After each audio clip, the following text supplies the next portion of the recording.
All right, in today's discussion, going to have the second part of Module 4. So um, Module 4, we got into a little bit last week, the week of Thanksgiving. Uh, Dove through some depths there regarding emotions and different ego management tactics and techniques to work with the team. And today, what we're going to be working on is digging a little deeper on the world beyond the team. So the final two chapters of the book, basically 167 to the end, will be focused on uh, building the rapport with the fans, engaging with the audience, creating a brand, but also what you need to do as an individual to chill out and balance your responsibilities to effectively deliver, connect, and brand. So real short presentation today. So we'll just dive right into it. So fan engagement, no surprise. That's where a lot of the money comes into play in all forms of sports.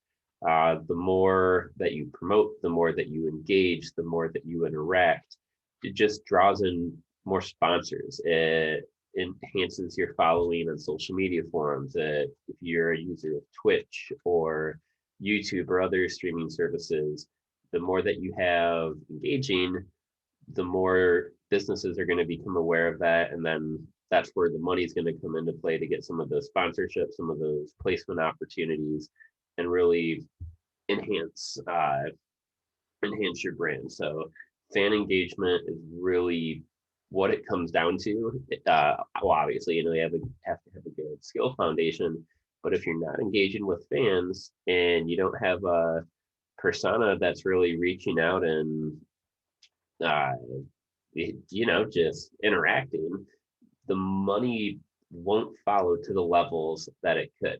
So some tactics that we'll look into. The first one is interviewing. Interviewing is so easy to do nowadays on virtual forums, whether it's Ask Me Anything on Reddit or having fans submit questions and answer them live through a webcast similar to what we're doing today. It's a great way for a fan to feel involved. So that way, when you start to open it up compared to just sharing content, creating opportunities for fans to directly engage has a significant impact on rapport and reputation.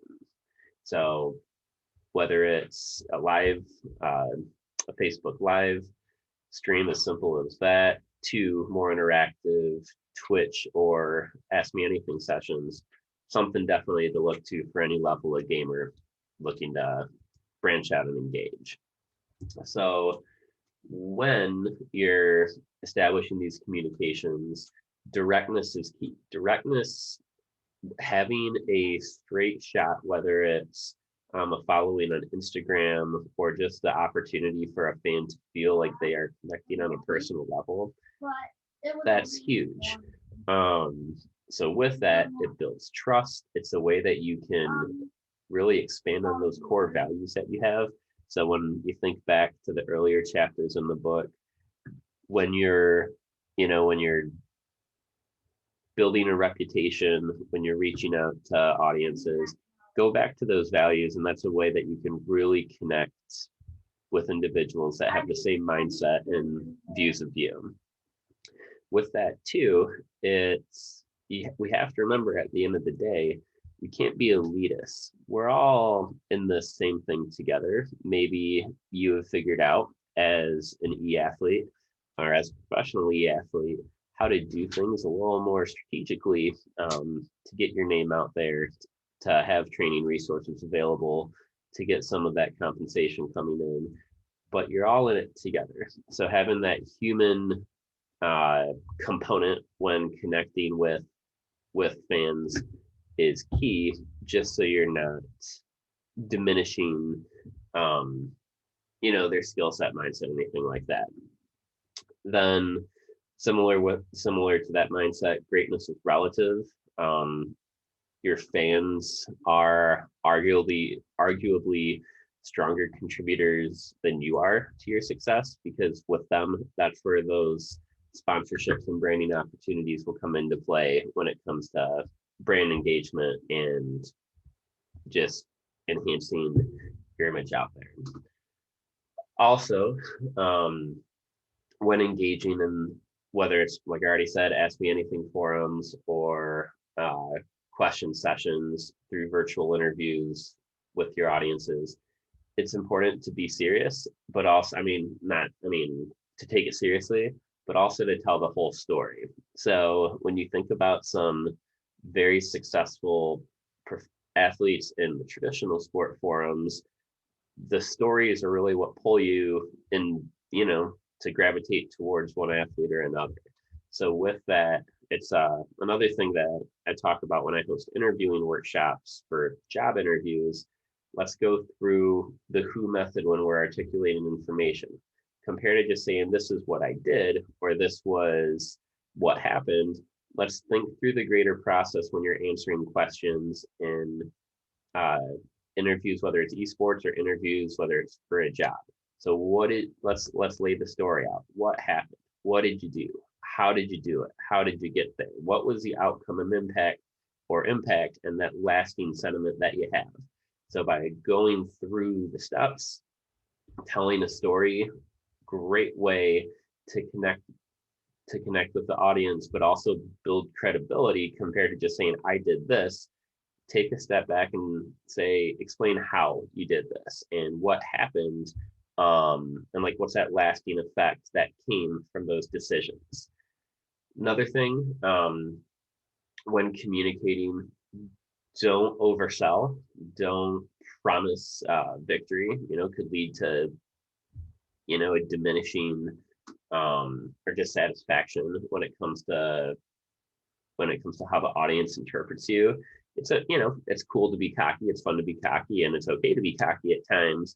But if your ego starts to become that barrier where you're spewing out information and you just overhyping the audience, you're going to start to lose that trust if you begin to fall short in different competitions.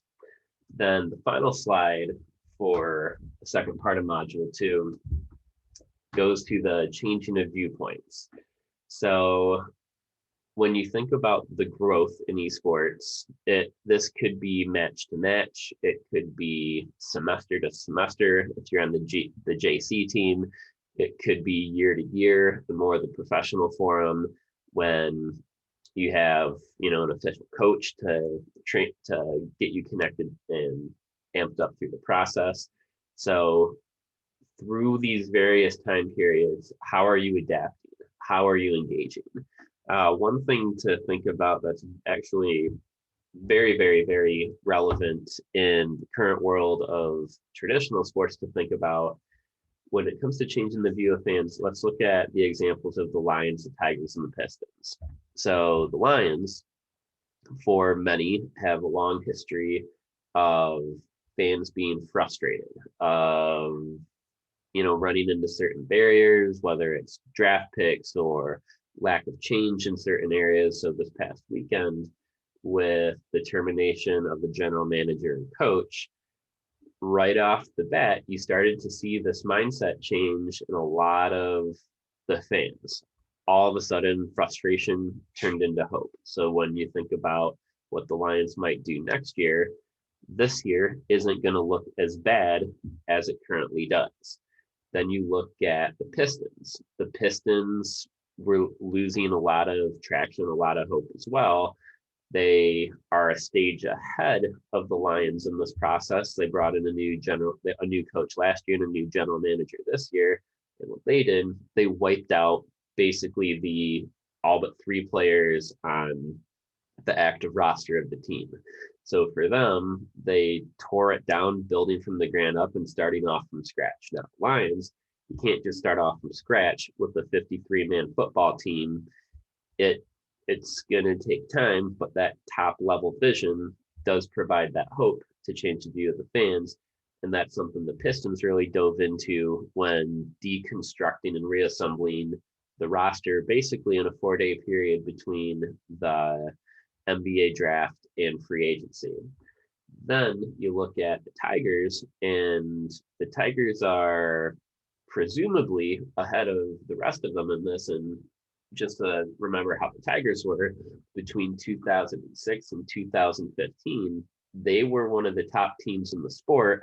And when they were at their peak with talent, they were also at their peak and limits in terms of money. So what they had to do is, in a sport that doesn't have a salary cap, that's a little more complex, but they had to tear the entire organization from top level spending to the ground and build it up with prospects. So in the NBA and NFL, the turnaround on prospects is far quicker than baseball. Baseball traditionally 3 to 5 years to get a 20, 21-year-old, or even from multiple the prospects, 17 and 18-year-olds, up to a competitive level in the big league system. So when you see with the Tigers, there was this when they were at the top of the game. So in the past decade, they saw way more success than the three other Detroit sports teams, and they were so close, and the fans were so furious just because they were asking, why isn't this team winning? Then the deconstruction happened. Fans are disappointed, excited for the next step, but still disappointed because they weren't winning. Well, obviously, you're not going to win if you don't have a top competitive level ball team on the field, right?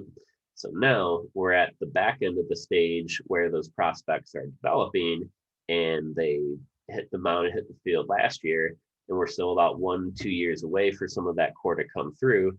So when you think about that changing mindset, it sometimes it takes time. So something like the Pistons basically happened overnight, changing the mindset for that organization. The Tigers are more gradual, and then come 22, 23, when the team should be competing for division titles and hopefully championships above that, it's about building the trust, what they've been doing to highlight the hope in the system to get over the next stage. So those are three interesting examples, just to kind of reflect on, because they've all handled that and how they've engaged with fans along the way.